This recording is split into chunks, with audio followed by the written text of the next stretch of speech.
आजको भिडियो तपाईहरुको लागि एकदमै इम्पोर्टेन्ट रहेको छ किनभने आज हामी कक्षा 12 को फाइनल एक्जाममा 2081 सालमा लङ एन्सर क्वेशनमा सोधेको क्वेशन नम्बर 22 को चाहिँ सोलुसन गर्न गइरहेका छौं। यो क्वेशन एकदमै सजिलो रहेको छ र यसलाई चाहिँ तपाईले कसरी चाहिँ सजिलो तरिकाबाट गर्न सक्नुहुन्छ त्यो पनि म सिकाउने छु है त। अब चाहिँ यसको सोलुसन तर्फ लागौं। सुरुमा तपाईले चाहिँ के गर्नु पर्यो भने रिकार्डमा चाहिँ के सोधेको छ त्यो चाहिँ फर्स्टमा चाहिँ हेर्नु पर्यो है त। यहाँ हेर्नु त रिकार्डमा चाहिँ हामीलाई कस्ट सिट र टेन्डर सिट बनाउनको लागि भनेको छ हैन। फर्स्टमा त हामीले के चाहिँ थाहा पाउनु पर्यो भन्दाखेरि यहाँ हेर्नु त हामीले चाहिँ यता माथि पनि इन्फर्मेसन दिएको छ र यता पनि इन्फर्मेसन दिएको छ र माथिको दुईटा डाइरेक्ट मेटेरियल र डाइरेक्ट वेजेस र मुनिको चाहिँ डाइरेक्ट मेटेरियल र डाइरेक्ट वेजेस चाहिँ सेम दिएको छ क्या, तर अमाउन्ट चाहिँ फरक दिएको छ। अब कुन आइटम चाहिँ कस्ट सिटमा जाने हो र कुन आइटम चाहिँ टेन्डर सिटमा जाने हो त्यो चाहिँ हामीले फर्स्टमा चाहिँ थाहा हुनु पर्यो है त। र म तपाईले चाहिँ दुईटा तरिका भन्छु हैन, जसबाट तपाईले चाहिँ कुन आइटम कस्ट सिटमा जान्छ र कुन आइटम चाहिँ टेन्डर सिटमा जान्छ भनेर बुझ्न सक्नुहुन्छ है त। पहिलो तरिका रहेको छ हामीलाई इन्फर्मेसनमा हैन ओभरहेड दिएको छ भने यहाँ हेर्नु त यो इन्फर्मेसनमा हामीलाई ओभरहेड के रे फ्याक्ट्री ओभरहेड दिएको छ, अफिस ओभरहेड दिएको छ हैन। सो यो चारवटा आइटम चाहिँ कस्ट सिटमा रेकर्ड हुन्छ भने बुझ्नु पर्यो के। ओभरहेड दिएको छ भने त्यो आइटम चाहिँ त्यस्ता आइटमहरु चाहिँ कस्ट सिटमा रेकर्ड हुन्छ भने बुझ्नु पर्यो। भनेपछि यो तलको दुईटा आइटम हाम्रो टेन्डर सिटमा रेकर्ड हुन्छ भने बुझ्नु पर्यो। अर्को तरिका भनेको के हो भने कस्ट सिटमा चाहिँ हाम्रो जहिले पनि लास्ट इयरको इन्फर्मेसनहरु रेकर्ड हुन्छ क्या। क्वेशनमा लास्ट इयर भनेर इन्फर्मेसन दिएको छ भने त्यो सबै चाहिँ आइटमहरु हामीले कस्ट सिटमा रेकर्ड गर्नुपर्ने हुन्छ क्या। जस्तै यो क्वेशनमा हेर्नु त हामीलाई लास्ट इयर भनेर दिएको छ भने यो चारवटा चाहिँ कस्ट सिटमा रेकर्ड हुन्छ र यो दुईटा चाहिँ टेन्डर सिटमा रेकर्ड हुन्छ भने बुझ्नु पर्यो है त। र यति गरिसकेपछि अब चाहिँ हामी यसको सोलुसन गर्नुपर्छ है त। फर्स्टमा त हामी चाहिँ कस्ट सिट गर्छौं। कस्ट सिट भनेर हेडिङ लेख्दिने। यो जहिले पनि प्रिभियस इयरको हुन्छ ल। त्यो फर्मेट के हुन्छ भन्दाखेरि पर्टिकुलर्स डिटेल्स अमाउन्ट हुन्छ। फर्स्टमा हामीले direct material, direct wages, direct एक्सपेन्सेसहरु चाहिँ हामीले लेख्नु पर्ने हुन्छ। यहाँ हेर्नु त डाइरेक्ट मेटेरियल कति दिएको छ हामीलाई 2 लाख दिएको छ हैन। सो हामीले डाइरेक्ट मेटेरियल भनेर 2 लाख लेख्नु पर्छ। त्यसैगरी डाइरेक्ट वेजेस दिएको छ कति दिएको छ 1 लाख दिएको छ भने हामीले डाइरेक्ट वेजेस भनेर 1 लाख लेख्नु पर्छ। त्यो दुईटालाई सम गरेपछि 3 लाख आयो हैन। यो भनेको हाम्रो प्राइम कस्ट आयो के।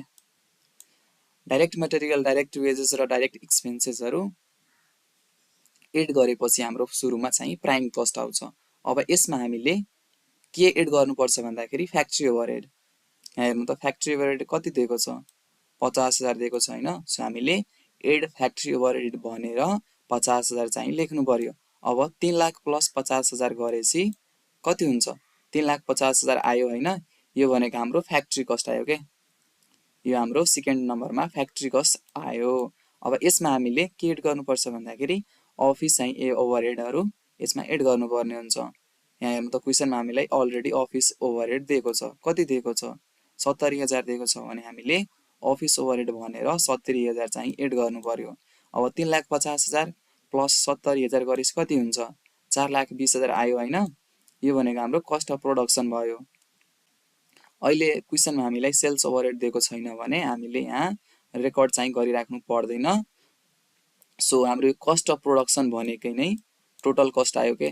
यो कस्ट अफ प्रोडक्सन भनेकै नै हाम्रो के आयो रे टोटल कस्ट आयो के। टोटल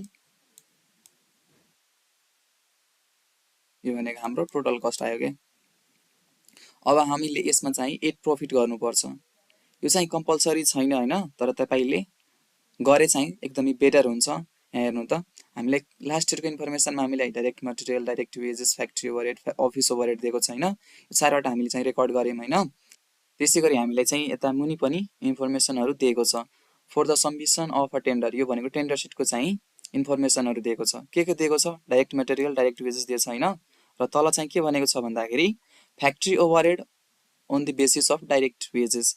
फ्याक्ट्री ओभरहेड चाहिँ डाइरेक्ट वेजेसमा बेस्ड छ। त्यसैगरी अफिस ओभरहेड चाहिँ फ्याक्ट्री कस्टमा बेस्ड छ।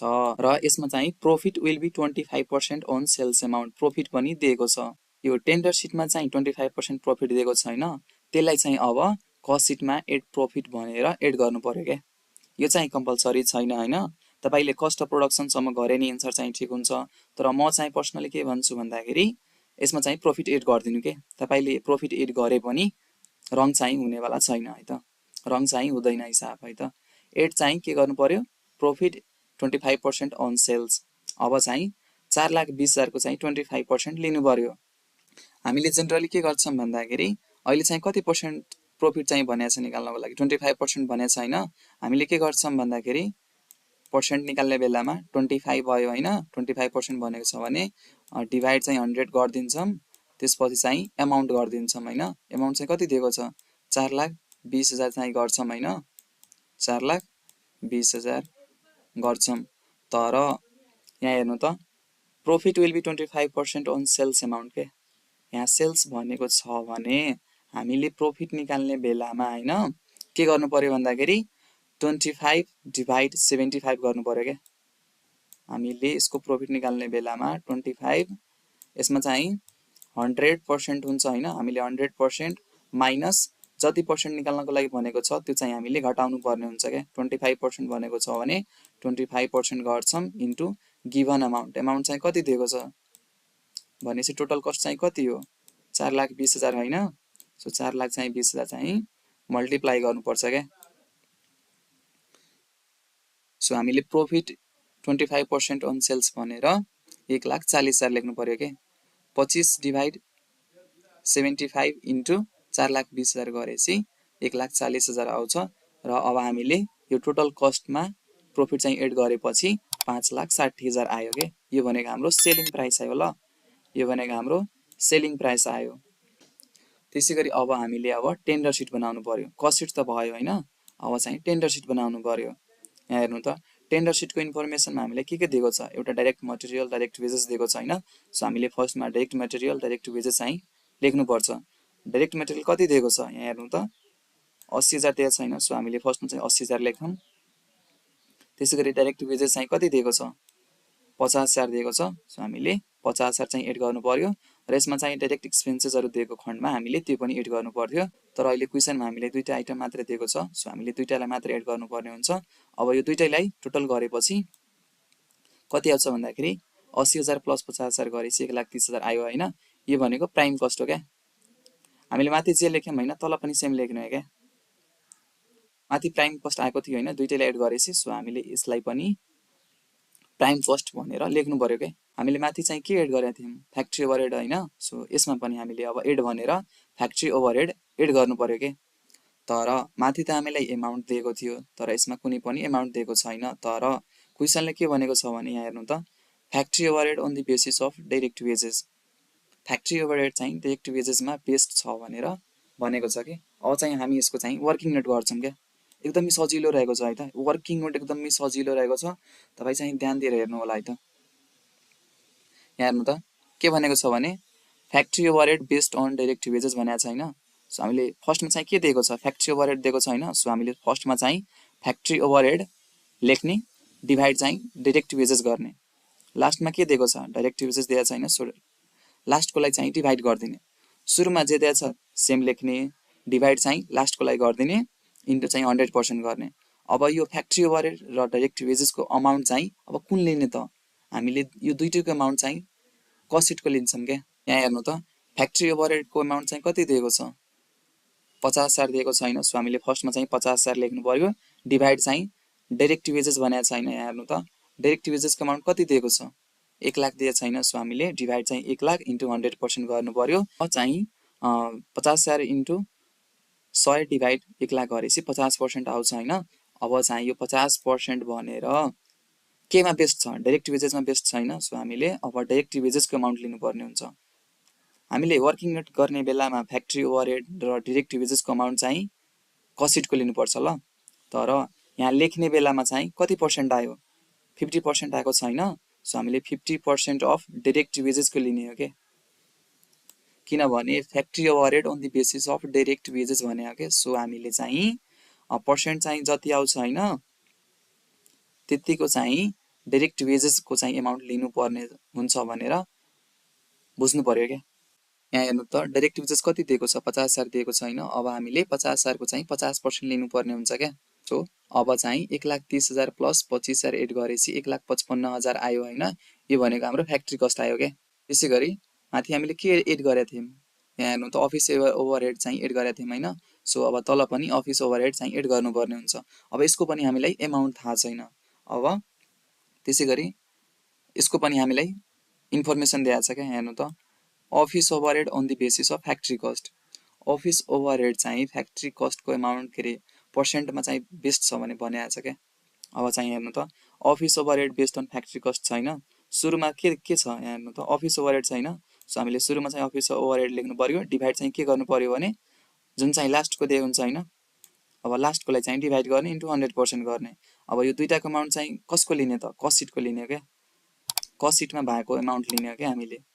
अफिस ओभरहेड कति दिएको छ यहाँ हेर्नु त, अफिस ओभरहेड भनेर हामीलाई 70,000 भनेको छ होइन। सो हामीले 70,000 divide factory cost, factory cost अब हामीले लिनुपर्ने हुन्छ। फ्याक्ट्री कस्टको एमाउन्ट चाहिँ कति दिएको छ यहाँ हेर्नु त, फ्याक्ट्री कस्ट भनेर हामीलाई 3,50,000 भनेको छ होइन। सो हामीले डिभाइड चाहिँ 3,50,000 इन्टु 100%, यो टोटल गरेपछि 20% आयो क्या।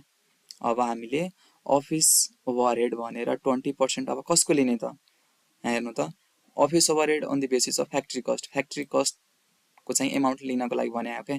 सो हामीले अब फ्याक्ट्री कस्टको एमाउन्ट चाहिँ अब लिनुपर्ने हुन्छ। यहाँ हेर्नु त फ्याक्ट्री कस्टको एमाउन्ट कति दिएको छ, 1,55,000 दिएको छ होइन। सो अब 1,55,000 को चाहिँ 20% लिनुपर्ने हुन्छ हामीलाई। 1,55,000 को 20% भनेको 31,000 आयो होइन। अब यसलाई चाहिँ हामीले एड गर्नु पर्यो, यो भनेको हाम्रो कस्ट अफ प्रोडक्सन के।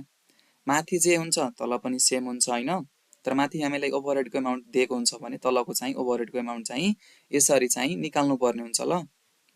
यो भनेको कस्ट अफ प्रोडक्सन अथवा हाम्रो टोटल कस्ट आयो होइन। अब यसमा हामीले के एड गर्नु पर्यो भन्दाखेरि प्रफिट एड गर्नु पर्यो, किनभने हामीलाई यहाँ प्रफिट अलरेडी दिएको छ होइन, प्रफिटको पर्सेन्ट चाहिँ हामीलाई दिएको छ।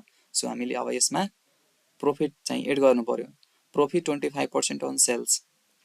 अब 1,46,000 को चाहिँ 25% लिनु पर्यो, तर हामीले पर्सेन्ट निकाल्ने बेलामा कसरी गर्नु पर्यो भन्दाखेरि अघि मैले भने जस्तै गर्नु पर्यो क्या। सेल्समा भनेको छ भने हामीले 25 डिभाइड 100 माइनस 25, 100 माइनस 25 एमाउन्ट चाहिँ कति दिएको छ इन्टु अमाउन्ट चाहिँ लेख्ने के, इन्टु कति गर्ने, यहाँ हेर्नु त टोटल एमाउन्ट कति छ यो भने कस्ट अफ प्रोडक्सन कति छ 1,46,000। अब हामीले प्रफिट निकाल्ने बेलामा के गर्नु पर्यो भन्दाखेरि 25 इन्टु 1,86,000 डिभाइड चाहिँ 75 गर्नु पर्यो क्या। टोटल गरेपछि हाम्रो 62,000 चाहिँ आउँछ प्रफिट। अब कस्ट अफ प्रोडक्सनमा चाहिँ प्रफिट चाहिँ एड गर्नु पर्यो, 1,46,000 प्लस 62,000 गरेपछि 2,48,000 आयो होइन। यो भनेको हाम्रो टेन्डर प्राइस आयो क्या। र यसरी तपाईँहरू चाहिँ कस्ट सिट र टेन्डर सिट चाहिँ बनाउनको लागि आयो भने यसरी तपाईँहरू चाहिँ सजिलोसित गर्न सक्नुहुन्छ है त।